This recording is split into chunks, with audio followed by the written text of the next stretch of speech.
Marco, Giulio, thank you very much for speaking to us. First of all, how is the Greek financial crisis affecting oil price volatility at the moment?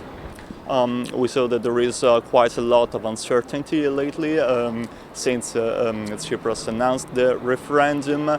I would say that if the yes won, we are going to stay on the same path, so this is not going to affect so much developments. If the no wins, we are going to enter a very uncertain scenario. This does not lead necessarily to Greece leaving the Eurozone, but it might pave the way for Greece leaving the Eurozone.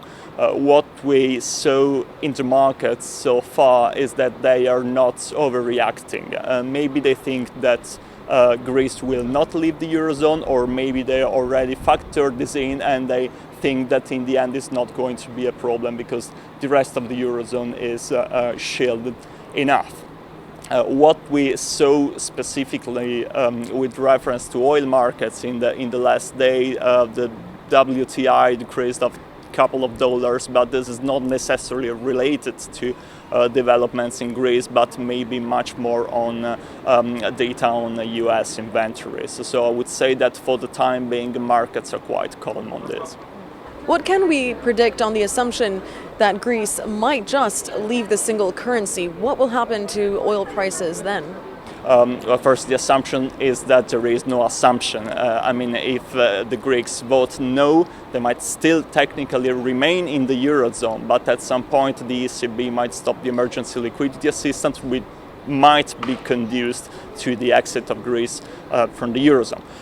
We don't know what is going to happen. There will be a lot of tensions. I would say more than the economic risk, I see a political risk potentially spreading throughout the Eurozone. In next elections, there might be mounting instability, and there might be a lot of legal rows related to debt. If this will be conducive to a new recession in Europe, it has to be seen. This might affect oil prices downwards, but in any case, Europe is anyway not on a brilliant growth path. Growth of demand. So, a rise of oil prices connected to growth in Europe is something that is not particularly predictable at the moment.